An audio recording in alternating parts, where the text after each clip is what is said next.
What is the least amount that you need in your investment portfolio to retire? Today, we're going to show you a simple step-by-step guide to calculate this on your own. Stay tuned.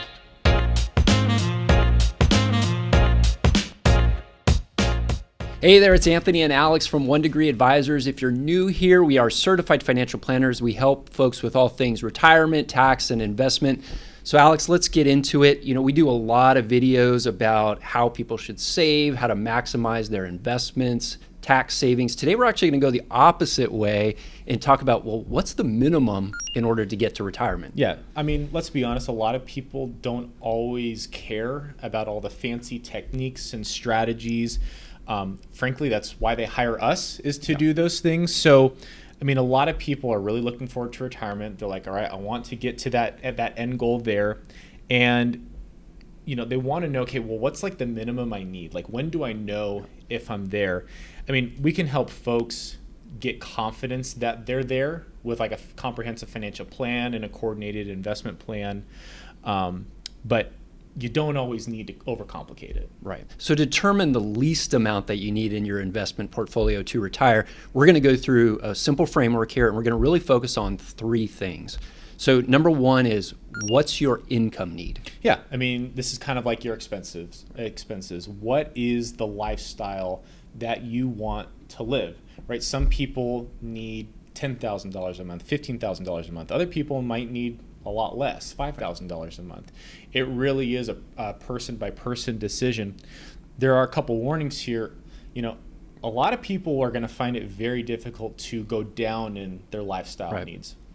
So, you know, we've met with people where it's like, hey, here's how your projection looks. And it's like, oh, well, I'll probably live on less in retirement. And it's like, okay, do you really want to live the rest of your life like that? So that's one thing to be careful of.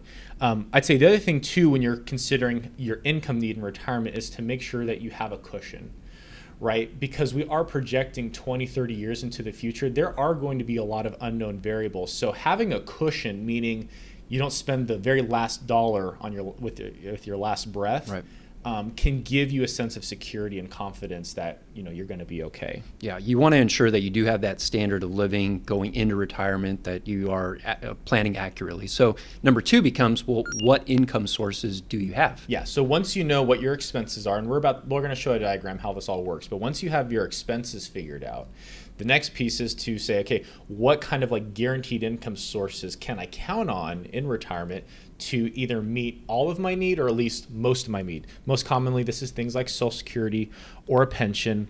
But here again, this is where I'd say things to watch out for and be careful of after we've done this for years and years and years, helping hundreds of families get to and through retirement, is be careful of inflation and cost of living adjustments with things like Social Security or a pension. You know, we recently posted a video, which we'll post above here, that actually shows people, you know, okay, so Social Security is supposed to go up in 2023, the benefit amount due to inflation. Has it actually kept up with inflation? Right. So we explain why it hasn't and things you need to look out for, especially as you're thinking about your plan and going forward. Yeah, in our experience, people were way underestimating inflation, or at least many were. And we tried to talk to them about, hey, when you project out into the future, inflation's much higher now. We have to plan for that. All right, number three is the investment portfolio itself. Yeah, and now let's be clear. You don't necessarily need an investment portfolio to retire. Yep. Let's be honest. So if you have other income sources that can meet your need, you don't necessarily need this big investment portfolio to retire. Now, you may not want to fully rely upon things like Social Security and a pension to meet all of your needs, but maybe it's possible depending on your situation. So let's pull this up on the screen here. I'm going to walk us through an example of how this can work, okay? So let's say someone's Social Security benefit amount is going to be about, let's say, $3,000 a month, okay? So these boxes that you're seeing here, right, this is like your total expenses need. This is what you need to meet your lifestyle needs. So let's say Social Security of $3,000 a month, and let's say it goes up just a little bit each and every year. Let's say it's going to meet most of your need, right? So Social Security meets most of your need. And in this example, let's just say your total need in the first year is $5,000. Okay. So what we're left with is, if this is $3K and I need a total of $5K, the difference is $2,000 a month. That's my shortfall. That's what I need my portfolio to replace. Okay, so my need is $2,000 a month. Now, with this information in mind, now we can backtrack and we can calculate that minimum portfolio need, right? So let's say $2,000 a month would be $24,000 a year. A lot of people might be familiar with the very common 4% rule. We've talked about this before on our channel. It's not necessarily the Bible, but it gives you a good framework to say this is where I might consider starting and looking at in terms of a what's called air quotes safe withdrawal rate from the portfolio. So if we divide that by 4%, what that gets us is a total portfolio value that's needed of $600,000, right? $600,000. If I take 4% of that a year, that's $24K, $2K a month.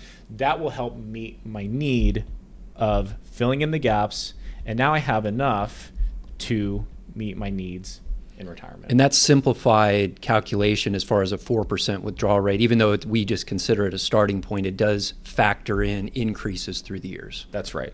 Now, a couple caveats here is this doesn't account for things like, unforeseen medical expenses. And that can be a huge derailment to people's retirement. They also need to account for things like, gifts, because like gifts can be a big thing and you're in retirement, you're making gifts to kids and grandkids.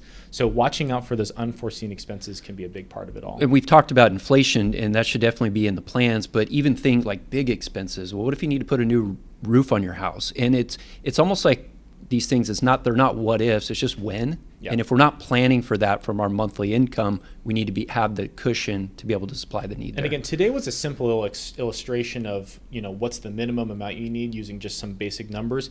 But you may also want to consider looking at strategies where you take higher withdrawals in the early years of retirement, delay taking Social Security, so you let your benefits grow.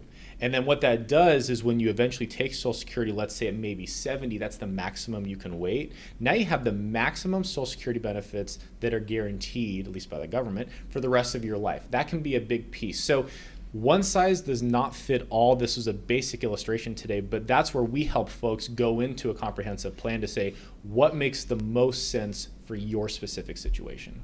So what's the minimum investment portfolio number you need to retire? Leave your thoughts in the comments down below, as well as suggestions for any future videos. And if you like today's content, please like and subscribe for more. Thanks for watching.